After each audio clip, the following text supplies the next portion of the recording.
vamos então para o nosso próximo painel. O nosso tema é diversidade e inclusão no mundo dos brinquedos. Um tema muito especial aqui para a gente queria falar muito sobre isso, porque afinal de contas, toda criança merece brincar, né, gente? Eu vou chamar aqui os nossos convidados.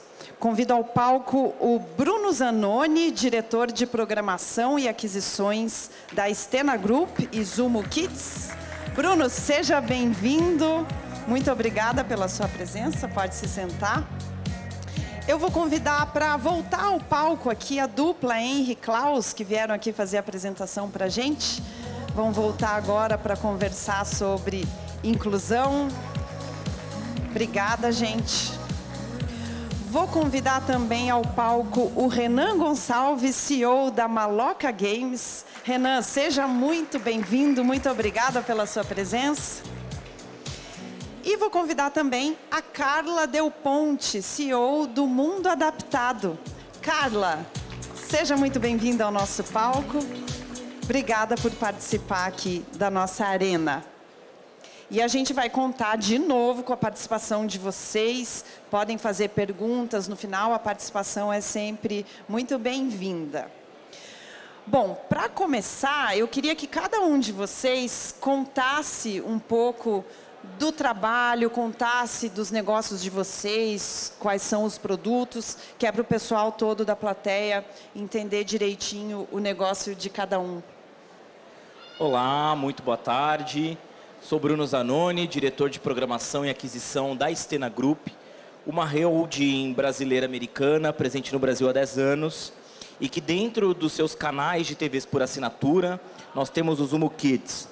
O Zumo Kids, hoje, ele é o único canal infantil linear presente em todas as TVs por assinatura, que tem uma programação voltada 90% para conteúdo nacional, de produtores brasileiros independentes, que valoriza a produção nacional. E o principal, com desenhos inclusivos. Então, hoje, dentro da nossa faixa de programação, nós temos desenhos especialmente montados e adaptados para crianças que possuem TEA, de algum tipo de especialidade sonora.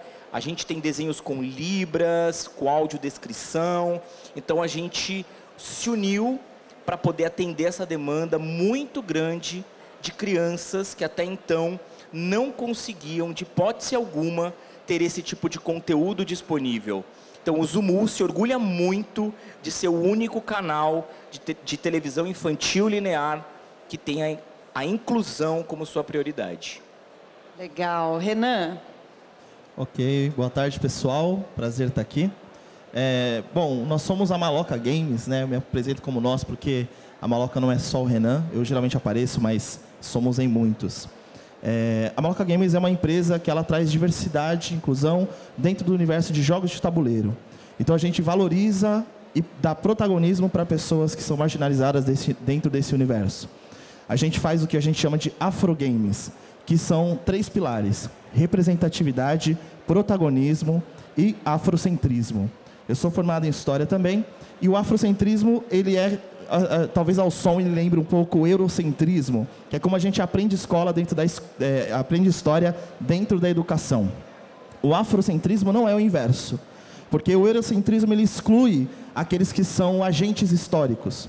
O afrocentrismo ele não vai fazer isso. Ele não vai contar a história a partir da África, mas ele vai colocar as pessoas como agentes históricos. Quando eu falo de um jogo que vai falar sobre Tikal, eu não vou falar sobre um europeu branco indo lá conhecer Tikal. Eu não sou Indiana Jones. Eu sou aquele povo. Quando eu falo da Ásia, eu sou definitivamente aquele imperador. Eu faço parte daquela cultura. Então, Afrogames não é sobre África só, mas é sobre como você conta a sua história através dos nossos produtos. Esses são os Afrogames que vocês vão conhecer e podem, tá? A gente está na Game Show.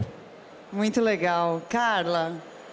Boa tarde, pessoal. Tudo bem?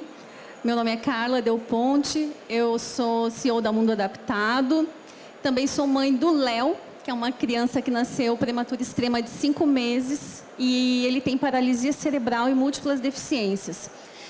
Por conta da nossa história, da história e do nascimento do Léo, a gente encontrou uma oportunidade de criar uma comunidade de conteúdo, que hoje já somos em mais de 200 mil pessoas, e a partir dessa comunidade, onde os pais interagem com os profissionais e com os outros pais através de histórias reais, a gente se uniu e em seguida criamos um marketplace de produtos para pessoas com deficiência. Então, dentro desse marketplace, nós comercializamos produtos para pessoas com deficiência, desde brinquedos inclusivos, jogos, até equipamentos como um todo, né? Cadeira de rodas, cadeiras de banho, os brinquedos adaptados para parquinhos, salas sensoriais, entre outros produtos. Então, um pouquinho da gente. Henri e Klaus já estavam aqui, mas não era todo mundo da plateia que estava na apresentação, né? Então, vamos apresentar de novo. Obrigado, Fernanda. Eu e o Klaus, nós somos mágicos e a gente hoje lançou aqui o nosso kit de mágicas, que é o Magic Box Pro, que veio de uma pesquisa nossa muito profunda em como a mágica pode ser uma ferramenta de educação, inclusive através de algumas perspectivas ligadas a inteligências múltiplas e como que isso se conecta muito com crianças que possuem TEA e TDAH. Então, a gente já fez diversos tipos de oficinas de mágica em escolas, utilizando um pouco da mágica como essa ferramenta e um pouco da experiência do que a gente teve dentro disso é o que a gente vai trazer para vocês, como a mágica pode ser uma ferramenta de educação inclusiva. Legal. Bom, Renan, eu queria que você falasse, eu dei uma olhada no Instagram de vocês, achei incrível, os seus vídeos são ótimos e você fala muito de jogos que empoderam, né? Você vê mesmo isso acontecendo, as crianças que brincam com os jogos de vocês, que estão ali no tabuleiro, você vê realmente isso acontecendo? Faz diferença? Com certeza. Eu sou o reflexo disso. Os nossos jogos, quando a gente pensa até nessa coisa da criança jogando, a gente está falando de um autoconhecimento. Então, quando ela se vê, ela realmente... A primeira coisa que acontece é ela entender que ela faz parte de um universo que é novo para ela. Quando a gente pensa na periferia, a gente conhece dos jogos mais tradicionais. Então, quando a gente primeiro introduz os jogos de tabuleiros um pouco mais modernos e mostra para ele que você consegue ter um protagonista que parece com ele, esse universo começa a fazer sentido para ele também. Mas, sobre o impacto de empoderar, eu sinto ele um pouco mais forte nas pessoas mais velhas. Justamente porque a gente passou a vida inteira não se vendo em lugares que, para nós, eram referência. Desde heróis, no entretenimento como um todo, né? O Brasil foi construído excluindo, infelizmente, corpos que não são brancos. Então, quando a gente pensa nessa dor, esse problema, a Maloca ela vem diretamente nesse encontro. A gente empodera aqueles que nunca se viram, mas também começa a gerar identidade logo cedo, que é uma coisa que a gente que está mais velho não viveu. Então, os nossos jogos, ele empodera, e a gente vê muita gente jogando e comentando que eu nunca vi um jogo onde eu apareço. A gente tem uma regra nos nossos jogos que é, a pessoa que começa é sempre a pessoa na mesa com a pele mais retinta. E é muito maneiro, porque a primeira coisa que eu faço é, tu sabe o que é retinto? Alguém sabe aqui o que é uma pele retinta? Pele retinta é uma pele que é a mais escura de todas, né? Então, quando a gente pensa em tonalidades, a pele retinta é uma pele mais escura. Então, a primeira coisa que a gente começa a fazer nos nossos jogos é mostrar que sim, existem tonalidades. Né? Essa coisa de, eu não enxergo cor, pelo contrário, é necessário enxergar. Então, os nossos jogos, eles começam já ensinando que pele retinta, pela primeira vez, tem privilégio. E é muito maneiro ver a galera comemorando. Porque quando alguém é o primeiro jogador através dessa brincadeira, ela fala, caraca, esse é o gosto do privilégio? Muito bom. Porque eu só existi, né? Eu só existi, eu sou o primeiro? Não tem nada que vai me tirar o primeiro. Não.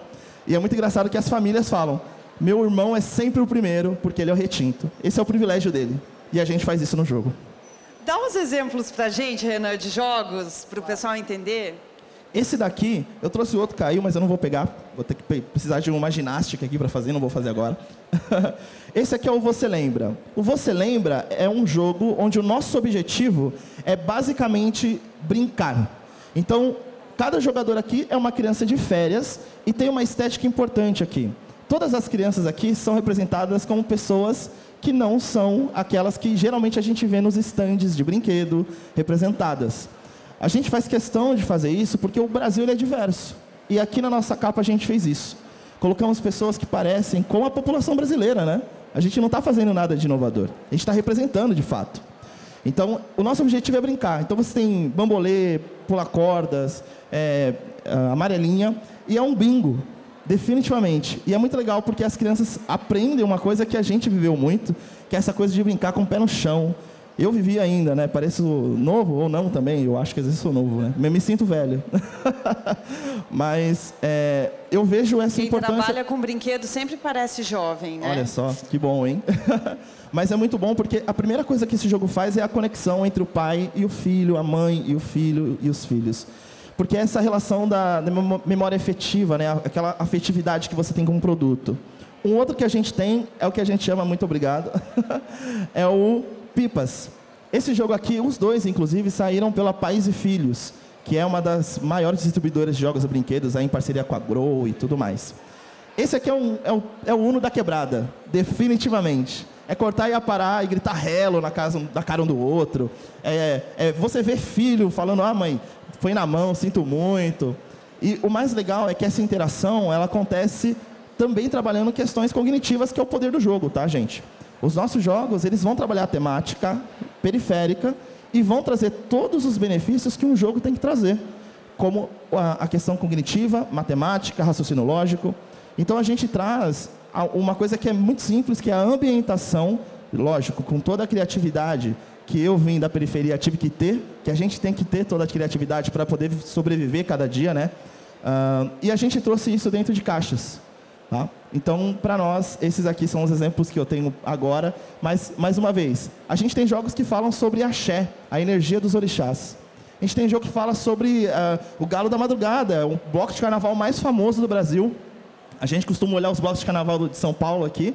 Mas, gente, o maior é Pernambuco, Recife. E tem muito mais. Mas convido vocês a conhecerem, porque o que a gente está fazendo realmente é tentar impactar através dessas temáticas e dos nossos jogos. Incrível, parabéns pelo trabalho. Bruno, no mercado audiovisual, que tipo de cuidados vocês têm que ter para produzir um conteúdo direcionado para crianças com necessidades específicas? O que vocês têm que pensar? Olha, eu acho que você tocou numa palavra-chave. A gente precisa desmistificar a palavra inclusão. Acho que todo mundo aqui já ouviu falar a palavra acessibilidade. E muitas das vezes a gente acha que está sendo inclusivo, mas não, a gente está sendo acessível. Qual é o cuidado que a indústria audiovisual precisa ter? Um conteúdo acessível nada mais é de que um conteúdo padrão sendo adaptado para aquela criança que até então só tinha essa opção, ela tente ou não conseguir assimilar e assistir aquele desenho, aquele filme, aquela animação. O conteúdo inclusivo não. O conteúdo inclusivo ele é totalmente pensado, desde o roteiro, os personagens, a forma de falar, a forma de se comunicar, as cores, a altura do som. E é isso que a gente faz exatamente lá no Zumo Kids. A gente tem uma programação diferenciada em relação a isso, pensando exatamente na inclusão. Então, vou dar um exemplo prático. A gente tem um desenho para crianças que têm autismo, né? E é um público muito grande, que estava totalmente órfão em relação a isso.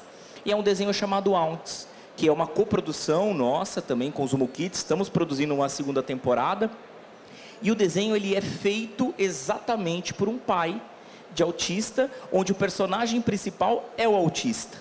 Ele conseguiu, através da linguagem de sons diferenciadas, de cores, de formas, passar vamos dizer assim, essa mensagem, conseguir fazer com que a pessoa que tem o autismo parasse na frente da televisão. Isso é muito incrível, porque quem tem um autista dentro de casa, criança, seja ele de qualquer tipo de nível, sabe o quão difícil é prender a atenção dele. E com um roteiro altamente pensado, preparado, pensado nesse tema, você prende, você educa, você traz o famoso edutenimento, que é você educa entretendo. Então, eu acho que esse é um ponto primordial, a gente entender que existe um abismo entre inclusão e acessibilidade. E a gente precisa ser mais inclusivo e não acessível. Legal. Fala um pouco pra gente da programação. Bem, hoje o Zumo Kids ele possui uma faixa diária para programas inclusivos. Então a gente chama a faixa de amizade sem diferença. Por quê? A gente quer só se comunicar com quem tem alguma especialidade? Não. A gente quer se comunicar com todos, mostrar que na amizade, não importa se a criança tem alguma deficiência auditiva, se ela tem alguma deficiência motora, intelectual, não importa. Na amizade não existe diferença. Você pode brincar, você pode sorrir, você pode jogar, não existe essa diferença. E a gente tem desenhos altamente preparados. Então, como eu falei, o Aunts, que é um desenho para crianças portadoras de autistas, que através da imagem, do som, o personagem principal é narrado, inclusive, pelo próprio autista que criou o desenho. A gente tem o desenho chamado, que é incrível, Minhas Mãozinhas, onde é o primeiro desenho, onde a personagem principal é uma deficiente auditiva que se comunica e ensina os outros personagens e se comunica com o cachorrinho, com a mãe, com o pai através da língua de sinais. Ou seja, a gente está transmitindo isso para a criança e para outros aprenderem sobre isso. Nós temos também onde o personagem principal da série é um cadeirante, onde nós mostramos que não importa qual tipo de especialidade, brincando, sorrindo, se divertindo e muito mais a gente está trazendo. A cada ano a gente está se especializando e aprendendo e estudando mais. E a gente conseguiu atingir uma gama muito grande de crianças que não tinham o que assistir. Elas eram obrigadas a se adaptarem a conteúdos que não foram pensados ou feitos por ela. E uma coisa que nos deixa muito feliz e ao mesmo tempo nos deixa pensativo. Quando nós lançamos, o Zumo Kids era um canal internacional, um canal neozelandês, e ele foi adquirido pelo Grupo Stena em 2020, com o objetivo de transformá-lo num canal que valorizasse a produção nacional infantil, resgatasse essa coisa lúdica e que também tivesse uma atenção especial para crianças que têm algum tipo de necessidade, né, vamos dizer assim, especial. E quando a gente criou esse canal, no primeiro momento as operadoras, as grandes operadoras de TVs por assinatura, falaram: não, mas para quê? Vocês vão ter uma programação só para isso? Mas é um público tão pequeno, vocês vão se comunicar com uma parte tão pequena da população? Mas é para isso que o Zumo Kids existe. É para a gente atingir aquela criança que durante a pandemia, quantos e quantos foram diagnosticados com algum tipo de autismo, com TDAH, seja qualquer tipo de especialidade, vamos dizer assim. E é através disso que a gente tem lutado. Mesmo o Zumo Kids sendo hoje um canal que não tem qualquer tipo de propaganda, não tem informe publicitário, a Stena mesmo mantém o canal como um prol de poder levar esse edutenimento para todos os públicos. Seja uma criança até então, vamos dizer assim, nos targets consideradas normais, quanto para as crianças que precisam de uma inclusão. Então esse é o nosso prol e o nosso objetivo. Muito legal. Carla, eu queria que você falasse para a gente um pouco sobre esse mercado em que você atua. Como é que está o cenário hoje no Brasil desses brinquedos adaptados? Ainda está lento, né, comparado à quantidade de pessoas com deficiência que tem no Brasil, né? Eu até achei interessante a tua colocação quando a pessoa informou, né, um público tão pequeno. Vou falar mais perto aqui. Um público tão pequeno, mas, gente, segundo o IBGE, cerca de 45 milhões de pessoas no Brasil têm algum tipo de deficiência. É muita gente. No mundo, a gente está falando de 1 bilhão de pessoas e 150 milhões são crianças no mundo, segundo a ONU. Então, a gente hoje assim percebe que a passos lentos, né, a gente tem inserido brinquedos, principalmente os inclusivos, né, falando dos parquinhos inclusivos agora. Então, O poder público está um pouco mais atento, né? A gente percebe um aumento grande, principalmente no sul do país, né? E a gente percebe que está aumentando, mas ainda tem muito a ser feito. Eu brinco que é um oceano azul de oportunidades. Quem quiser entrar no mercado da pessoa com deficiência, tem muita coisa para ser feita no brincar, né? Então, para vocês terem uma ideia, como que funciona hoje para uma mãe, né? Não sei se tem alguma mãe aqui de criança com deficiência, ou um pai, ou um familiar, que já foi buscar um brinquedo para criança com deficiência numa loja. É muito difícil, porque a gente não consegue encontrar algo específico para o filho, sabe? E a gente também não consegue dizer para as pessoas o que dá de presente para o filho. Porque é muito... cada criança tem a sua característica, né? Só que não é uma coisa difícil de se fazer, né? Dos varejistas, enfim, se organizarem para isso. E é difícil para nós, pais, comprar esses produtos, né? Falando como mãe agora. Então, eu percebo que ainda está lento. A gente tem muito mais a acessibilidade do que a inclusão, realmente. E a gente tem que pensar o que é inclusão, né? A inclusão é a gente proporcionar, assim, resumidamente, é proporcionar a igualdade para todos, né? Eu estou falando da pessoa com deficiência, mas é para todos, né? De forma igual ou próximo, né? da igualdade. Então, tem muito a ser feito ainda, sabe, Fernanda? Muito. Mas as coisas estão acontecendo. A gente percebe uma movimentação grande, mais do poder público. Por quê? Porque as mães... Isso eu vejo pela nossa comunidade, né? As mães, elas vão atrás de vereadores, elas buscam políticas públicas, né? Elas lutam. Porque, gente, a gente não tem um parquinho para levar os filhos, né? A gente quer levar uma criança com deficiência, cadeirante, por exemplo, né? Meu filho é cadeirante. Curitiba ainda tem, né, alguns, assim, porque a prefeitura inseriu em alguns parques. Mas eu vejo, assim, todas as clientes que a gente atende, a maioria, não tem, gente, assim. Elas reclamam muito, então marcam vereadores nas suas cidades.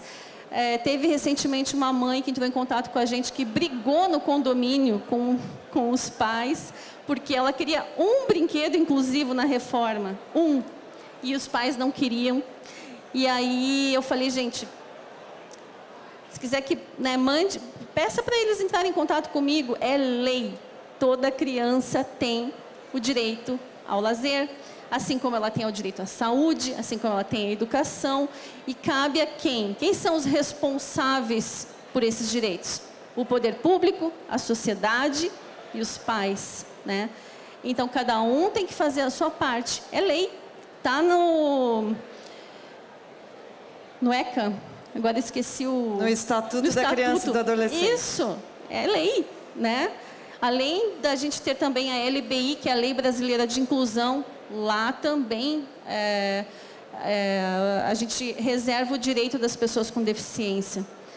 Então, a gente tem que lutar, né? As coisas estão acontecendo muito mais do que há anos atrás, quando meu filho nasceu em 2012. Isso eu não posso nem negar, porque quando a gente iniciou, né, quando meu filho nasceu, eu passava horas e horas buscando equipamentos, buscando brinquedos, buscando móbile para colocar, né, porque ele tem baixa visão. Eu falei, o que adianta comprar um móbile para ele? Não vai resolver, porque é muito baixinho e ele tinha baixa audição.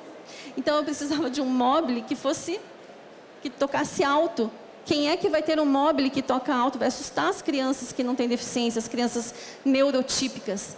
E aí eu deixava ali, né, rodando, mas aquele sentimento de não estar fazendo nada para ele, né, não estar ajudando em nada aquilo para ele. E então, assim, são coisas pequenas, são ajustes nos brinquedos, muitas vezes. Assim, os brinquedos estão aí, eles precisam ser muitas vezes ajustados para as crianças com deficiência. E não é difícil. Dá uns exemplos para a gente, Carla, desses ajustes que você está falando? Tá, então, uma vez eu fui comprar um presente para o Léo, né? Porque mãe quer dar brinquedo, muitas vezes, né? A gente quer dar alguma coisa que eles brinquem. Aí o Léo não tem. Gente, eu estou falando do Léo, mas assim, entendam que são muitas crianças. É que o Léo tem a deficiência severa, né? Então, como ele tem a baixa visão, ele é não verbal, né? Então, ele vocaliza, mas ele não verbaliza. Ele não verbaliza. E ele também tem a deficiência motora, além de ser cadeirante. Como é que a gente brinca com uma criança que a gente não sabe se o cognitivo é preservado? Aí os médicos nos falavam, existe a neuroplasticidade, Carla. Com o tempo ele vai desenvolver, ele vai melhorar, né, em alguns aspectos, porque ele teve uma hemorragia intracraniana, que é a paralisia cerebral. Então aquela parte do cérebro dele lesionou, não tem volta. Mas a neuroplasticidade nada mais é do que outras partes do cérebro começam a entender que aquela parte que lesionou não está funcionando, então vamos trabalhar para que volte a funcionar de uma outra forma, né, e com um outro comando. Então a gente tenta estimular. E eu busquei um brinquedo para ele, por horas, né, em vários locais, e achei um pianinho. Pianinho, assim, aqueles pianinhos de infantis mesmo, de criança bem pequenininha. Qual que era a diferença desse pianinho? Porque eu achei vários pianinhos, mas esse em específico eu falei, poxa, esse foi desenhado para ele. Só que o varejo não sabe. Eu sei, mas esse foi feito para ele. É um piano todo colorido, ou seja, ele tem baixa visão. Quando ele é colorido, a gente consegue colocar na frente dele para ele ver a diferença das cores.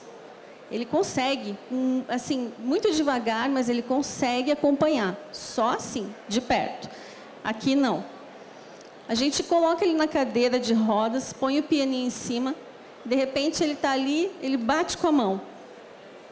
As teclas são largas, bem largas. Então ele bate em uma tecla. Ele não vai bater em várias. Aí ele fala, ué, né? Fala não, ele pensa, provavelmente, o que foi isso? Fui eu quem fiz?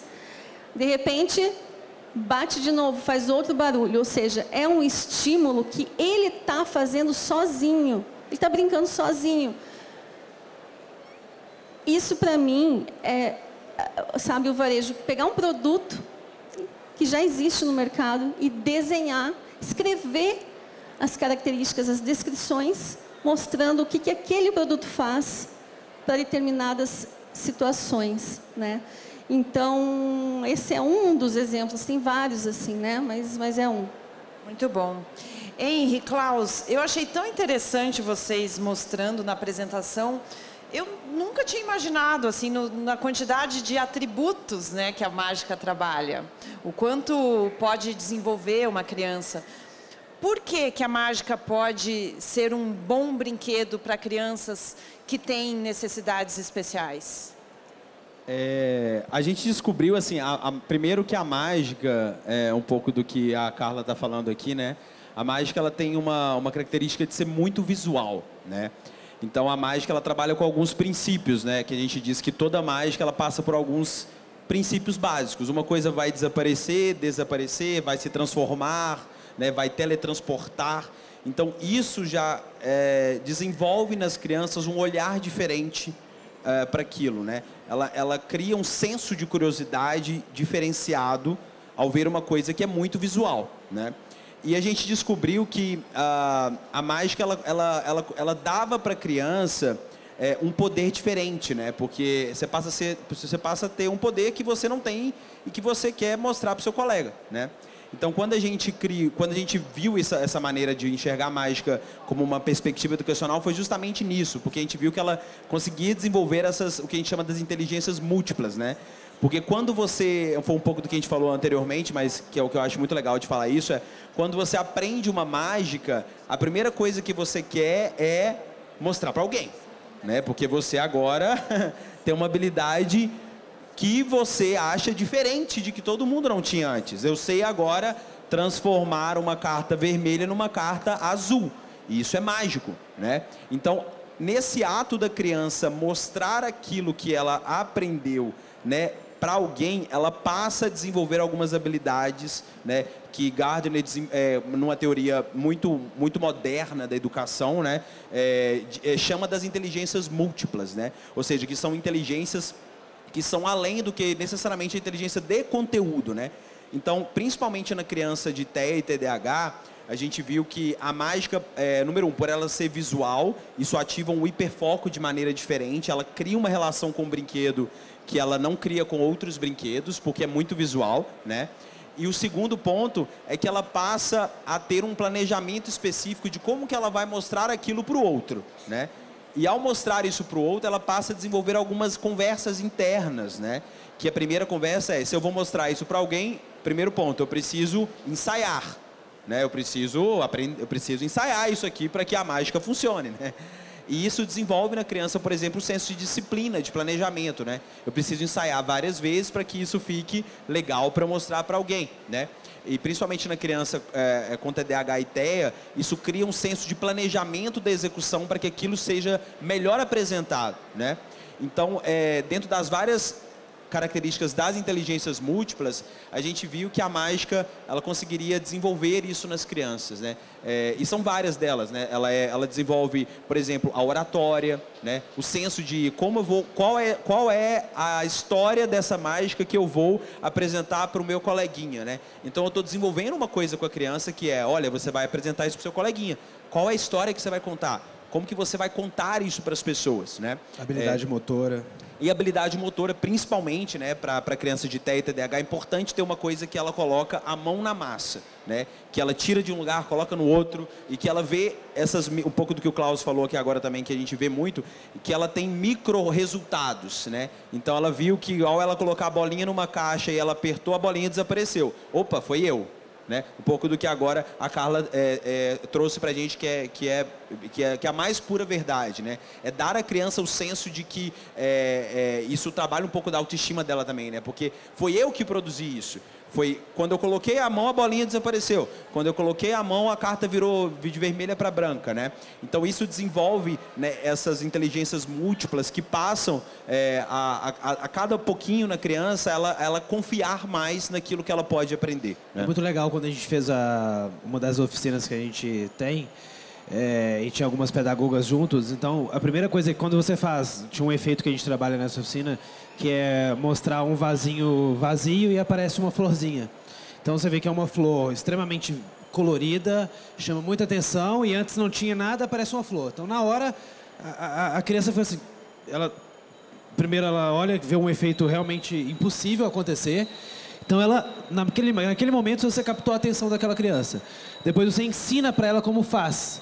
Aí ela começa é quase que um processo de engenharia interno, né? Que a pessoa começa a ter a descoberta do efeito mágico acontecer. E depois ela percebe que ela é capaz de fazer. Então você gera curiosidade, você chama atenção pelo efeito mágico acontecendo, pelo visual e pelas cores. Você gera curiosidade para ela entender como aquilo foi feito. Então o trabalho é o cognitivo dela. O terceiro ponto vem a habilidade motora dela querer fazer e realizar. E ela ensaiar várias e várias vezes ali. E o quarto passo, que eu acho que é muito importante nesse processo, que é a valorização. Porque quando ela apresenta e ela está em grupo e as outras crianças batem palma, aplaudem e acham legal, e é muito espontâneo isso das outras crianças também se assustarem com aquele efeito que aquela criança está fazendo, para ela é um sentimento de conquista muito grande. É como se ela estivesse andando pela primeira vez. Porque para ela é como se ela tivesse realmente realizado algo que antes na cabeça dela era impossível de ser feito e agora ela está conseguindo fazer. Legal. Renan, vocês além dos jogos, vocês prestam alguns serviços, né? E um deles é a recreação. Explica pra gente como que funciona. Bom, o que a gente percebe é que tem muitas organizações ou locais que querem colocar os jogos como uma forma de entreter as pessoas, né? E a Maloca, como ela traz esse tema de diversidade e inclusão através das temáticas, a gente oferece esse serviço para que as pessoas possam vivenciar essa experiência. Porque a democratização ela começa a partir daí, né? O momento em que você começa a conhecer algo que antes é inacessível. Então a Maloca ela vai em qualquer lugar, basicamente, a gente leva os nossos jogos e a gente atende pessoas ensinando esses jogos para o pessoal jogar. Então a gente oferece desde recreação a cursos de game design com temáticas decoloniais e oficinas práticas mesmo, né? Às vezes são interferências. Então a gente leva um jogo, a pessoa joga o nosso jogo, a gente ensina um pouco do conceito do game design, como é que se desenvolve um jogo, e a gente fala para ela, agora pega isso aqui e muda. Cria uma regra nova, cria uma carta nova, e isso faz com que a pessoa se sinta também dentro desse processo, que para nós, dentro da Maloca, é importante, é mostrar que dentro da favela, a gente não quer só olhar o futebol como a solução da nossa vida. A gente não quer olhar só a música, o samba, que culturalmente é maravilhoso e a gente ama, sim. Mas tem algo além disso, né? A gente quer novas referências. E o mercado de games, principalmente o de desenvolvimento, ele tem que ser uma opção. Então, quando a gente coloca a pessoa com a mão na massa, aí, ela começa a perceber que o mundo pode ser além daquilo que os nossos olhos estão alcançando no momento. Bruno, vocês produzem conteúdo, vocês compram conteúdo, veiculam de parceiros. Como é que está esse cenário? Está movimentado? É difícil? Como é? Sim, nós temos esses dois nichos, tanto da coprodução, quanto também do licenciamento e da aquisição desses tipos de conteúdo.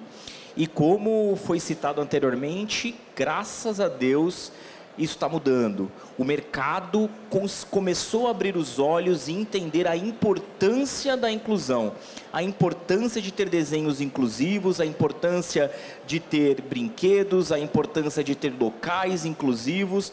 Não sei se vocês já conseguiram ter essa experiência, mas hoje em alguns aeroportos, tanto em Congonhas, Galeão e alguns outros pelo Brasil, já possuem uma sala especial para crianças que têm TEA, para que elas se sintam mais ambientalizadas, para que aquela situação não deixe elas desesperadas. E isso a gente vê em todos os setores, inclusive no setor audiovisual. O que a gente precisa agora, nesse ano, e é uma das nossas metas, tanto da Stena quanto do Zumu Kids em 2024, é a gente abraçar mais produtores que tenham essa vontade de incluir, de agregar, de trazer um conteúdo focado, diferenciado, que atenda essa criança, que abrace ela, que ela se sinta como se ela fosse fazer parte, e não que ela automaticamente ela tenha que se adaptar.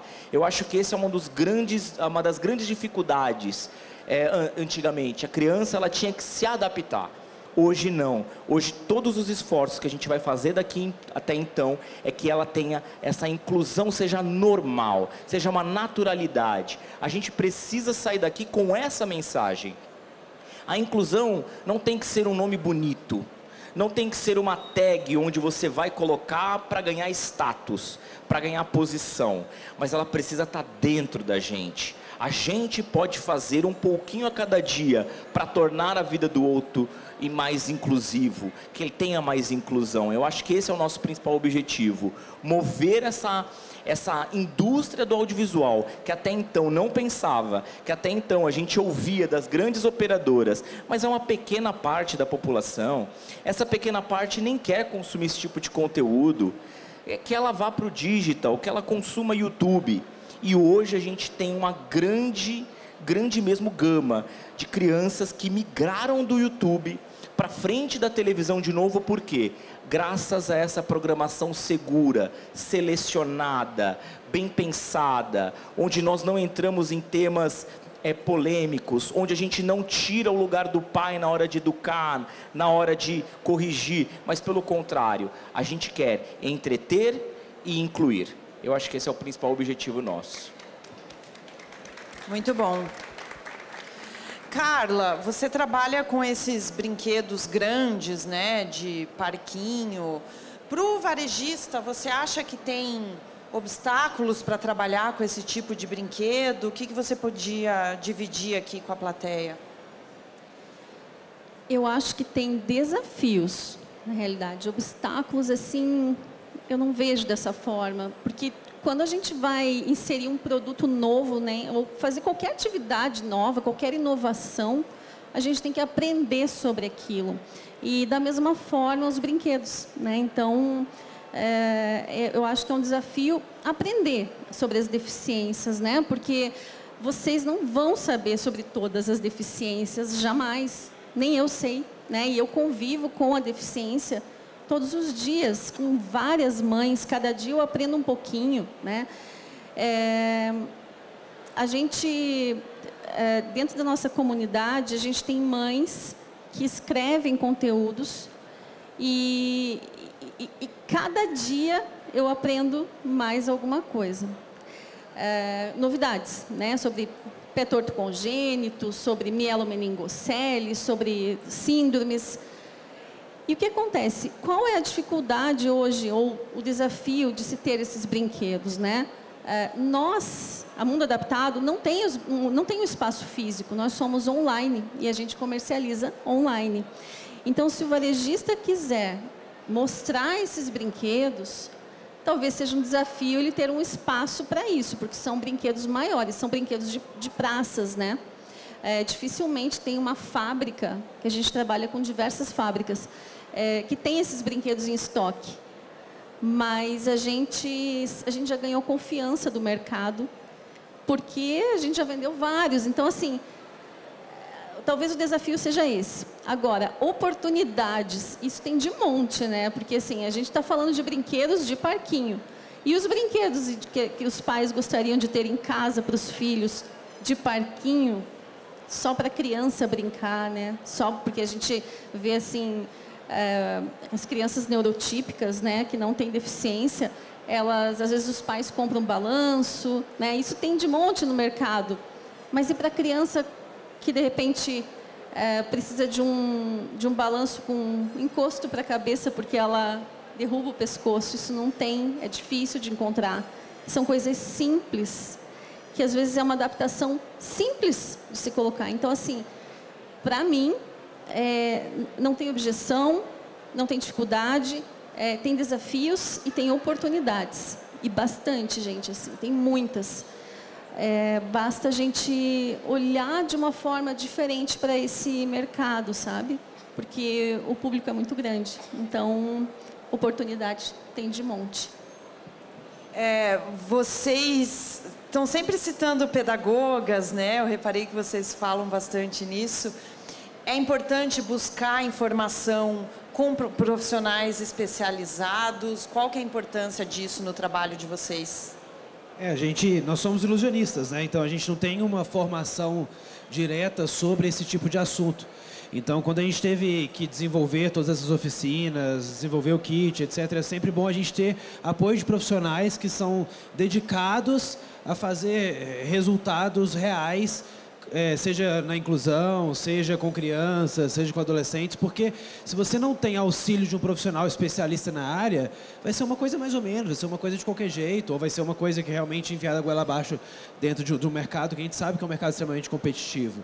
Então, hoje a gente quer realmente entregar um produto que tenha qualidade, que tenha resultado, que realmente faça a diferença na vida de outras pessoas, porque esse é o principal foco hoje. Acho que o mundo mudou muito ao longo do tempo. Ele mudou muito mais. Antes era um mundo muito voltado ao marketing, à publicidade, hoje está muito mais voltado ao resultado, à transformação. Então a gente entende que se você não tem profissionais qualificados do seu lado para entregar resultado para as pessoas, por que você vai inserir seu produto no mercado hoje que realmente está voltado para a transformação pessoal? A gente está num momento em que a gente vive a era de hiperconectividade, em que todo mundo realmente tem um poder de fala, em que as pessoas estão ganhando cada vez mais representatividade no mundo online. Então, se você não se preocupa com a transformação real que o seu produto vai gerar no mercado ou para as pessoas hoje, e se você não tem auxílio de outros profissionais para agregar dentro do seu produto, não faz sentido hoje nem você colocar um produto no mercado. Então, a gente é muito preocupado com isso. Independente se é dentro dos nossos shows, que às vezes até mesmo o pessoal acha que para entregar um show você só precisa de entender de mágica, muito pelo contrário. Dentro de um show de ilusionismo para o teatro, você vai ter um roteirista, você vai ter o iluminador, você vai ter o figurino, você vai ter o conteúdo audiovisual, você vai ter diversos outros profissionais especialistas em suas áreas para compor um produto final. Da mesma forma é dentro do mundo dos brinquedos. Você precisa de outros profissionais para que te ajudem, né, obviamente, a chegar num nível de excelência para que faça realmente a verdadeira transformação na vida das pessoas. E o mais legal também, complementando o Klaus, é ver que a gente descobriu coisas nessa jornada, né? Os pedagogos descobriram com a gente descobriu com eles também. Então, eles falavam... cara, isso é sensacional se a gente pudesse... uma das coisas que a gente tem no kit de mágica, além dos produtos que são ali, além dos brinquedos que são físicos, né? A gente tem coisas que você pode fazer em casa, né? Então, a gente tem séries, por exemplo, que a gente chama de matemática, né? Que é a matemática, é a criança aprender padrões da matemática, mas com uma premissa de fazer mágica com a matemática, né? Então, isso a gente aprendeu muito, né? Eu escutava muito das pedagogas quando a gente estava nesse processo de criar isso, dizendo que a aprendizagem ela acontece no campo da motivação, né? Se uma criança ela não está motivada com aquele objeto, que ela perde a aprendizagem, ela não é uma aprendizagem real, né? Então, você só aprende alguma coisa se você está motivado com aquilo, né? E motivado não no sentido de feliz com aquilo, mas ter um motivo para aquilo, né? Eu tenho um motivo para aprender isso e isso me faz bem, né? Então, a gente criar elementos de motivação para contribuir com o aprendizado é a principal maneira de fazer com que o aprendizado ele seja efetivo, né? A aprendizagem ela só é efetiva se ela vem de uma motivação interna da criança em querer fazer com que aquele conteúdo seja internalizado, vamos dizer assim. Então, como o Klaus disse, é um processo muito legal. A gente sempre diz que, tem uma frase do Picasso que ele dizia que o verdadeiro artista é aquele que encontra a sua arte em outras artes. A gente traz isso para a realidade, que eu acho que o verdadeiro profissional é aquele que encontra a sua profissão nas outras, né? Então, se a gente vê um pouquinho de mágica na inclusão, se a gente vê um pouquinho de mágica nos brinquedos, se a gente vê um pouquinho de mágica em outras áreas, a gente vai ver como que a gente podendo escutar o outro, né? Eu acho que um pouco do que a gente falou aqui, a inclusão é mais escutar do que fazer, assim, é mais entender, né? Um pouco do que a Carla falou, é olhar para aquilo e falar, isso pode gerar um resultado diferente, basta a gente escutar e ver qual a necessidade do outro, e às vezes a gente está com uma ferramenta que é maravilhosa, que a gente descobriu isso, né? Como que um kit de mágica pode gerar nas crianças o interesse, inclusive favorecendo a aprendizagem, né? Isso foi ao a gente poder abrir os nossos olhos e ver. Às vezes os pedagogos podem nos dar uma visão que a gente não sabia que a gente teria.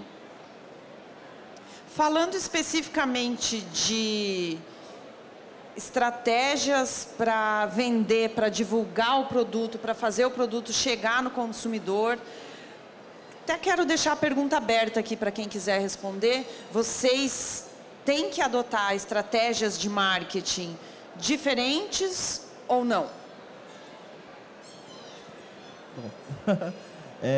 No nosso caso, a gente precisa direcionar um pouco melhor a nossa comunicação, né? A gente tem duas etapas, basicamente. A gente tem um processo de endoculturação, que é tentar introduzir os nossos jogos como uma forma educacional. Então, dentro das escolas, dentro de eventos, para começar a gerar cultura dentro da periferia de jogar. Mas, ao mesmo tempo, a gente também traz a consciência, a luz, para as pessoas que já são do nicho. Então, a gente fala, olha, tá vendo o que a gente está fazendo aqui? Isso é maneiro, porra, legal pra caramba. Mas quem vai fazer isso acontecer é você pagando o meu produto. Então eu comunico muito bem também que quando eu estou num evento voltado para jogos, eu vou vender para você, para que eu possa fazer um impacto na outra ponta. Então essa estratégia, essa forma de comunicação, para que a gente consiga vender efetivamente os nossos produtos, tem que ser muito escurecida.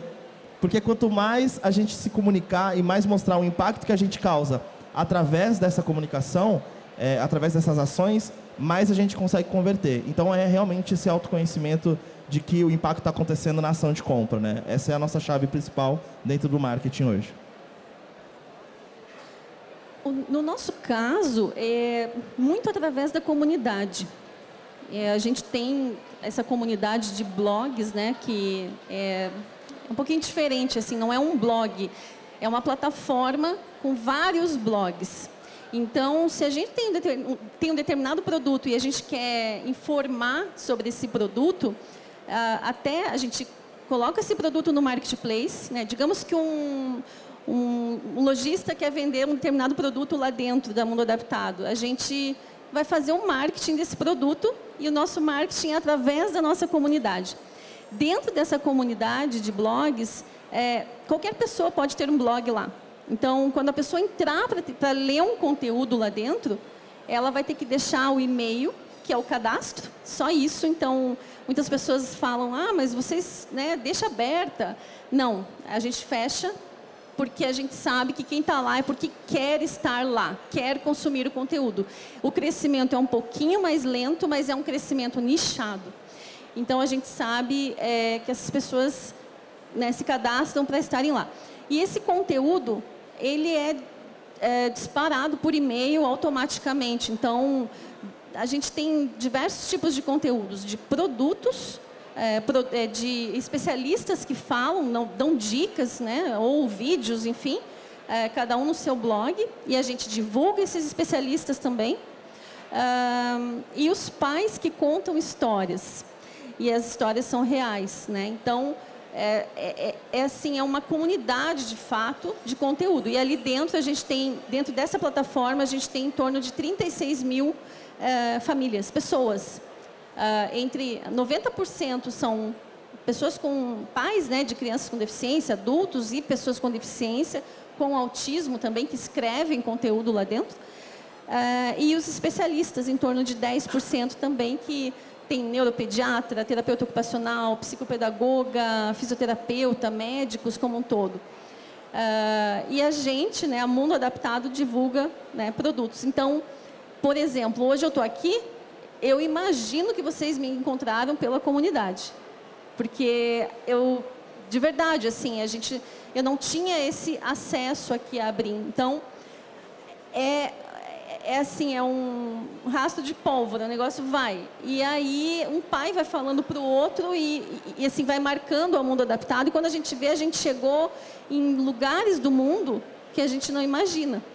É bem bacana. E dentro da Mundo Adaptado, nas redes sociais, a gente tem, além dessa comunidade, que é a plataforma de blogs, que as pessoas têm que se cadastrar, nas redes a gente ainda tem mais um número grande também, que ajuda bastante. Então, o nosso marketing, ele é através da comunidade, funciona.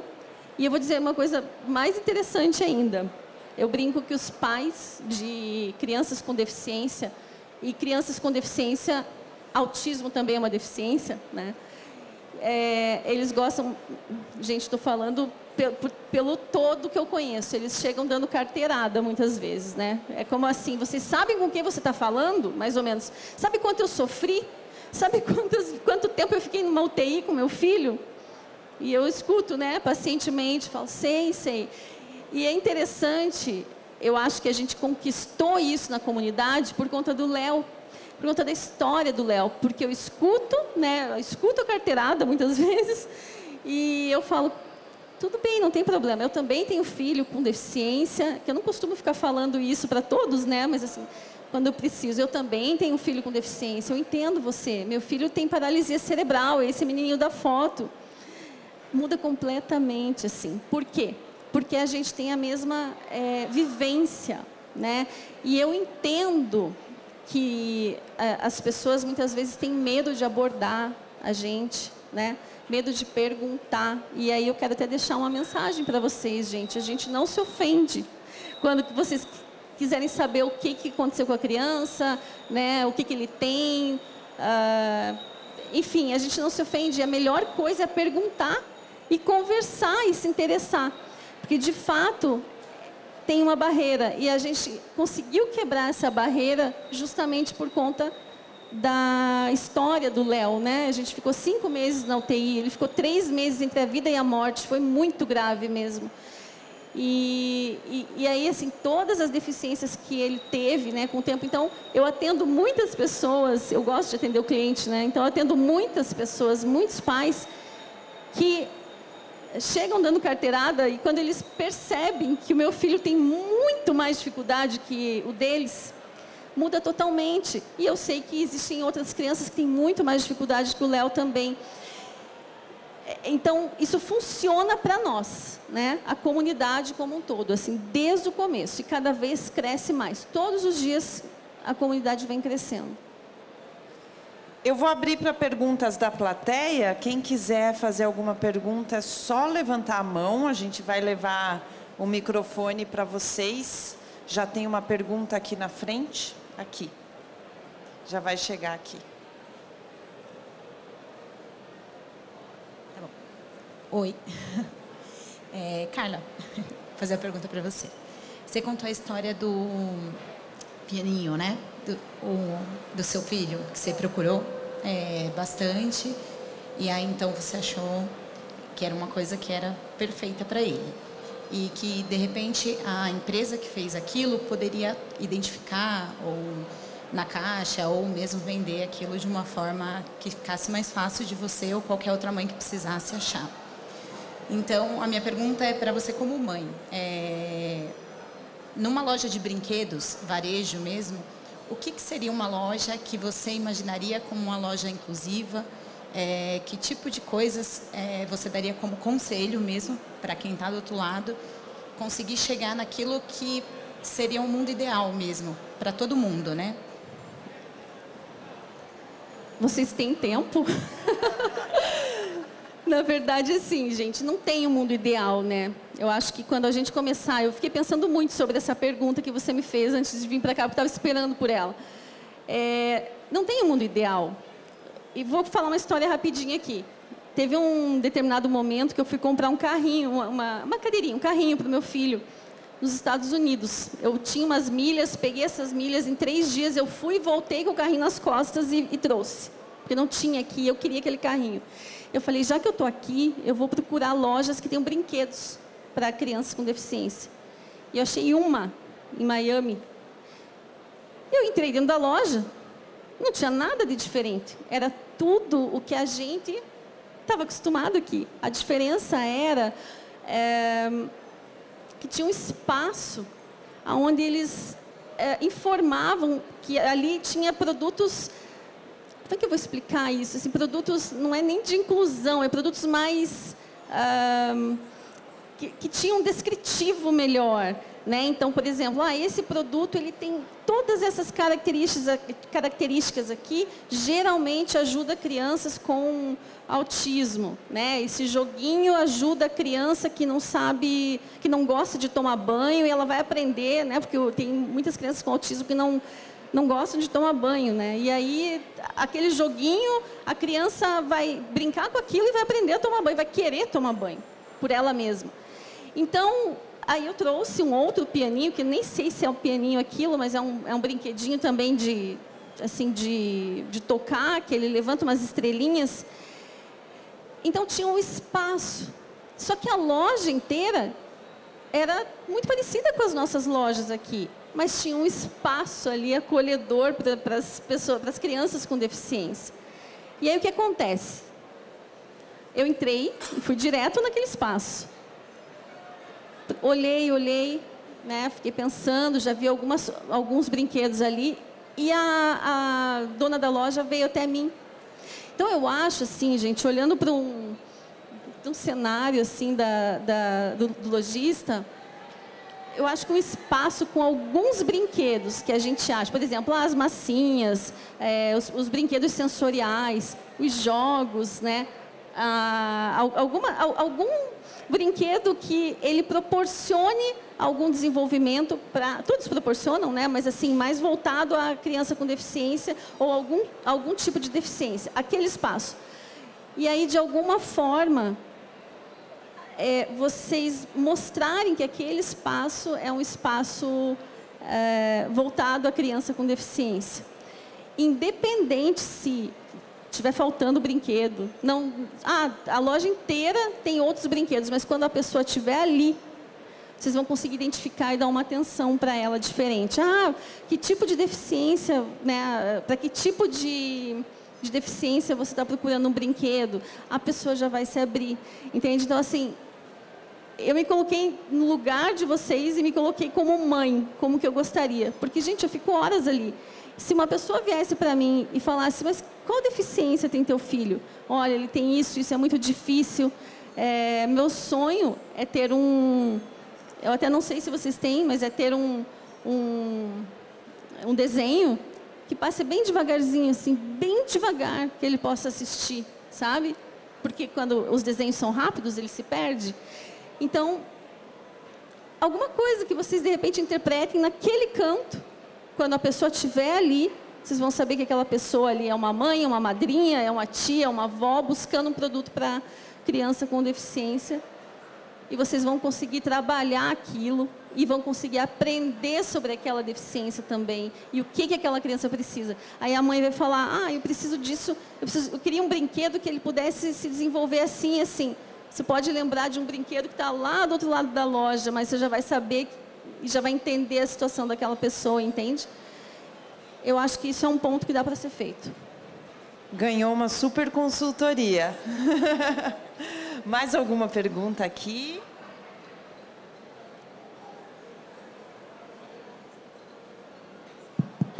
Alô, agora tá. Boa tarde, meu nome é Wesley, eu sou pedagogo, analista do comportamento aplicado, direcionado para as pessoas com deficiência, e eu quero fazer uma reflexão, né, com vocês e com todo mundo que está aqui. Né? Se a gente for pensar em relação ao tema direcionado à questão dos brinquedos, para pessoa com condições especiais, pessoa, criança é pessoa, adolescente é pessoa, jovem é pessoa com deficiência. Nós temos dois caminhos que eu acho que é importante, fica uma sugestão para abrir. Eu andei em todos os estantes, procurando materiais direcionados para as pessoas com deficiência. Muitos que me abordaram não sabia direcionar qual era o brinquedo para a pessoa com deficiência. Então eu acho que é um ponto importante, vocês que estão trazendo uma temática bacana, ter um momento de orientação e informação para as lojas, né, que eu acho que é bacana, ou quando se trata da inclusão, como foi falado, de repente, cada lojista, né, que está expondo o seu produto aqui, de repente ter um stand colaborativo, que cada um apresente, isso eu identifico, para que daí as pessoas que vierem buscar produtos inclusivos, adaptados, eu sei para onde eu vou, né? Então eu acho que isso é muito bacana. Ter brinquedos grandes, como que a Carla sinalizou, é importantíssimo. Começar nas escolas, mas também pensar em brinquedos que os pais sejam ensinados a brincar com o filho com deficiência. Porque muitas vezes o pai, eu acho que é isso porque o terapeuta falou, mas o terapeuta não ensina o pai como brincar com aquilo. E quando o pai chega numa loja e tem um informativo direcionado para incluir o filho, pensando em níveis, nível leve, intermediário, avançado, olhando para as deficiências de modo geral e as suas particularidades, isso seria um diferencial tanto para a feira quanto para os expositores, que eu acho que é algo interessante, como a Carla mesmo mencionou. Na loja que eu fui em outro país só tinha uma.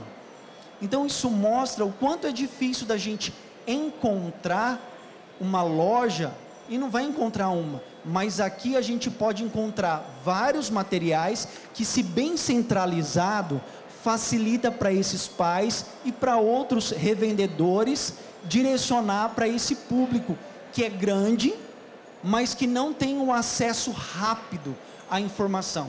Eu acho que falta para esse público na área da deficiência é chegar a informação rápida e que seja detalhada. Então só fica uma sugestão e uma reflexão que de repente vocês que estão aí em cima poderiam se juntar, né, como conhecedores da área e de repente na próxima edição trazer algo diferenciado para as pessoas com deficiência. Tá gravada a sua fala, viu? Te garanto que vai para frente.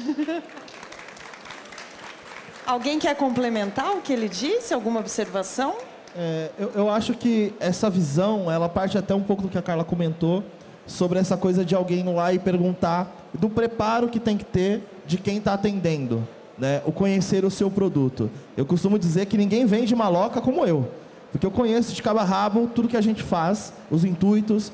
Então, eu acho que essa reflexão, ela é direcionada também para como cada lojista, cada marca vai preparar os seus colaboradores para atender esse mercado que é necessário. Então, pela fala, eu acho que cabe realmente de forma individual também a gente fazer essa autoavaliação.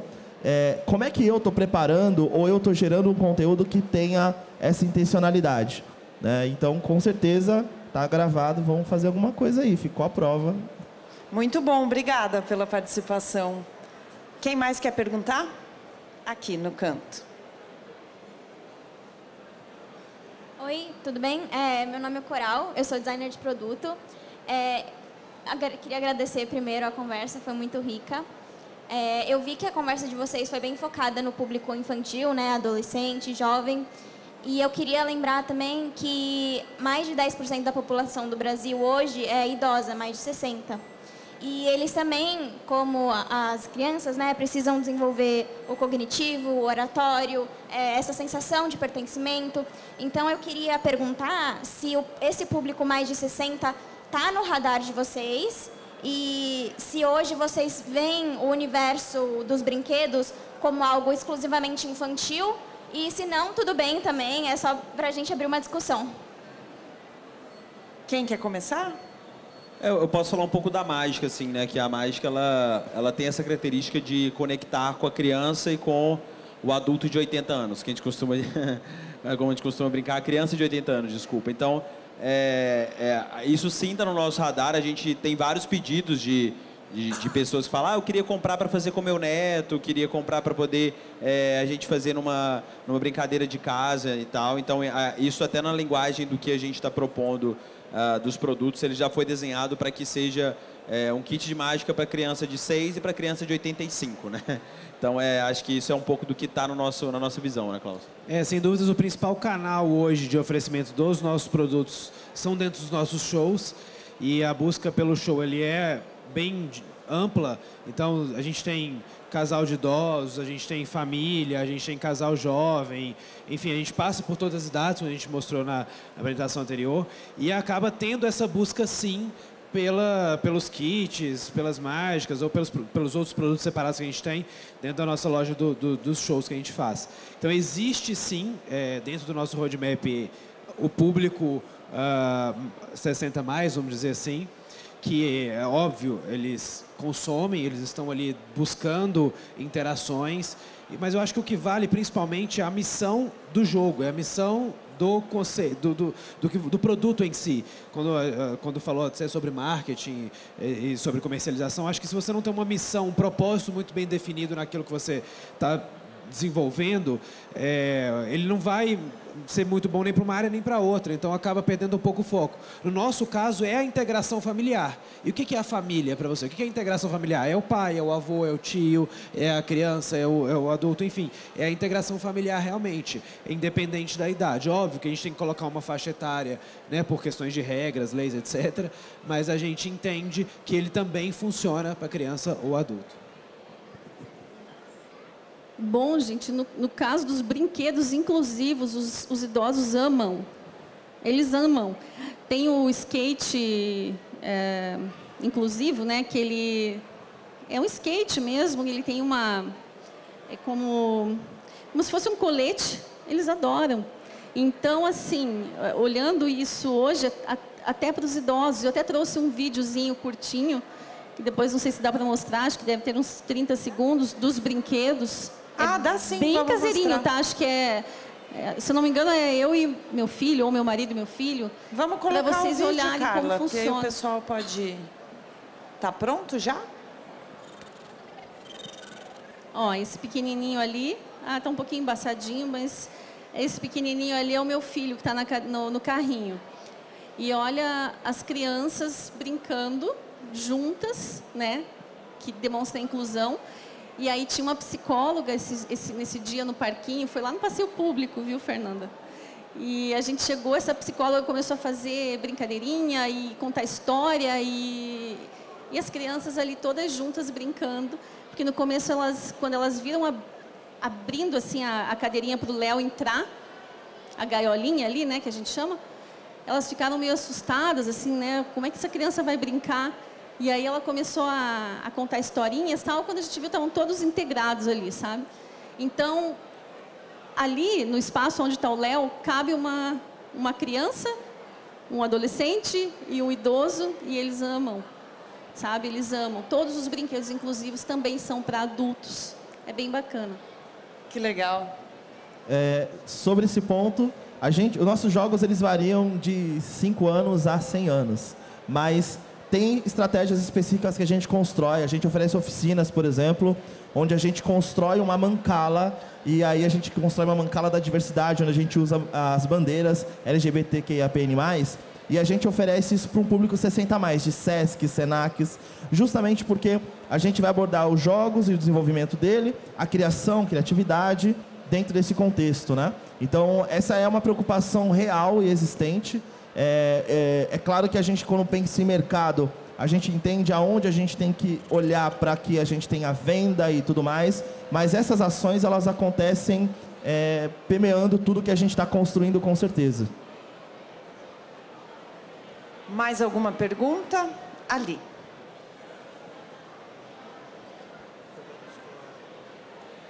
Olá, meu nome é Elis Regina, eu sou da área de comércio exterior e de logística, mas por vontade própria eu estou fazendo uma faculdade de Libras, né? Estou amando estudar Libras, é um mundo assim maravilhoso. Para você, Bruno, para você, Carla, eu gostaria de saber se, no caso do Bruno, jogos, né, desenvolvido para as crianças ou adultos, jovens, né, que têm alguma deficiência, se para os surdos já tem essa inclusão também para eles. Jogos para o Renan, então, né? Isso, jogos para o Renan.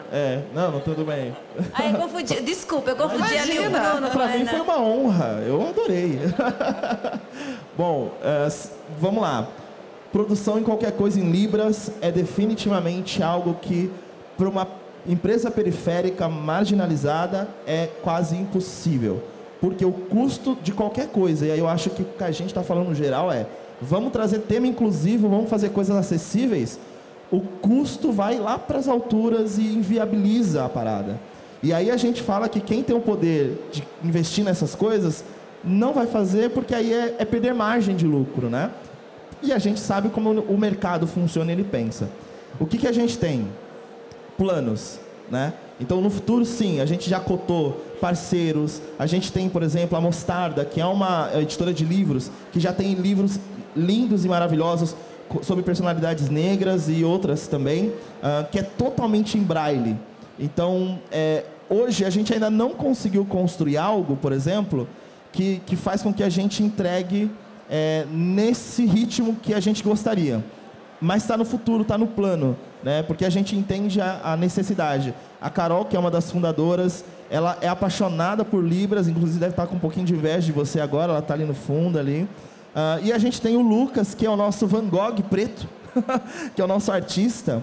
Ele é, né, vou dizer, fluente, né? Ele fala Libras, e ele sempre atende as pessoas, né, que chegam nos nossos estandes. E isso traz a provocação de que a gente já tem um produto preparado, mas ainda por conta dessas questões todas de custo, a gente não conseguiu inserir no mercado. Mas fico muito feliz de saber que a gente ainda tem essas pessoas esperando isso da gente, porque mantém essa chama acesa, porque não vou mentir, às vezes dá vontade de falar, gente, vamos desistir, porque não vai dar. A gente não tem público, o público é outra coisa, né? O mercado está indo para a direita ali e tal, a gente quer vir para cá, mas é bom saber que ainda assim a gente teria que, em ainda menos escala, pessoas interessadas. Só para informação, complementando, tá? Aqui no Brasil já são mais de 9 milhões de surdos. Lindo. Então, assim, eu acho que vocês devem pensar e para a próxima Abrim, trazer mais a comunidade surdas, que eu tenho certeza que tem profissionais que vão querer ser logística e oferecer, né, os jogos, os brinquedos, enfim, para as pessoas da comunidade surda. Isso é bem interessante. É um ramo que está crescendo muito. Eu espero, ano que vem, ver em todas as lojas que eu já passei por alguns lojistas e falei, olha, o brinquedo de vocês está faltando um sinal, uma marca de Libras. Isso vai favorecer muito. Eu acho que a venda vai potencializar, vai abrir mais mercado. Então, eu peço que vocês cuidem disso daí com carinho. Vale a pena. E muito obrigada, a palestra está ótima, parabéns a todos vocês profissionais. Muito obrigado, pode deixar, está na nossa agenda sim. E agora? É para mim mesmo? Bom, gente, eu vou explicar um pouquinho como funciona o Mundo Adaptado. A gente não é fabricante, A nossa missão, desde o início, é reunir fabricantes e lojistas, né? Então, e aí com a nossa visão, né, de pais, que a nossa equipe tem aproximadamente umas 5 pessoas que são pais e mães de crianças com deficiências diferentes, a gente faz uma curadoria daquele produto. Então, a gente não tem nada para pessoas surdas ainda. E também não tem para outras deficiências ainda. É algo que, de fato, tudo que a gente... o que eu percebo, né, que tudo que as fábricas vão produzir é realmente um custo mais elevado, assim. Mas é aquilo que eu falei lá no comecinho, tem muitos produtos que já existem no mercado que eles podem ser adaptados para a criança e para o adulto com deficiência, melhorando a visão.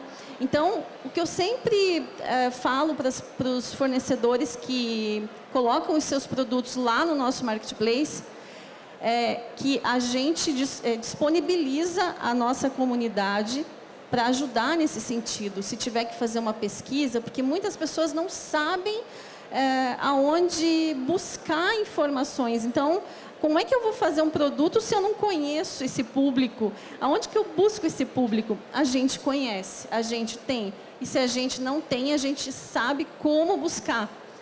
Porque alguém de nós vai, né, encontrar o caminho, porque já viveu de alguma forma ou conhece alguém que já viveu. E como a gente está inserido, né, com vários empreendedores, várias empresas que trabalham com inclusão, a gente acaba se conectando, né, e se ajudando. Então, nesse sentido, e tudo realmente acaba ficando um pouco mais caro. Muitas vezes eu também não sei nem por quê, porque não precisaria, né? Mas não tem, infelizmente. A única coisa que a gente tem lá que não, assim, que eu acho bacana, que daí não é para surdos, né? E que seriam para pessoas cegas ou baixa visão, é o livro com braille. A gente tem um livro lá que chama-se Pamela e o TDAH. Então, ele tem descritivo, é bem legal, e tem as ondinhas, né, as ondulações em braille, que é bem bacana. É isso, assim. Então, tem muita coisa, gente. Quando eu falei que é um oceano azul de oportunidades, eu não estava brincando. Tem bastante coisa. Gente, nosso tempo encerrou. Que conversa rica, que painel super interessante, relevante. Muito obrigada pela participação de vocês aqui. Muito obrigada pelo tempo, por compartilhar as experiências aqui com a gente. A gente vai entregar um presentinho para vocês, para agradecer pela participação.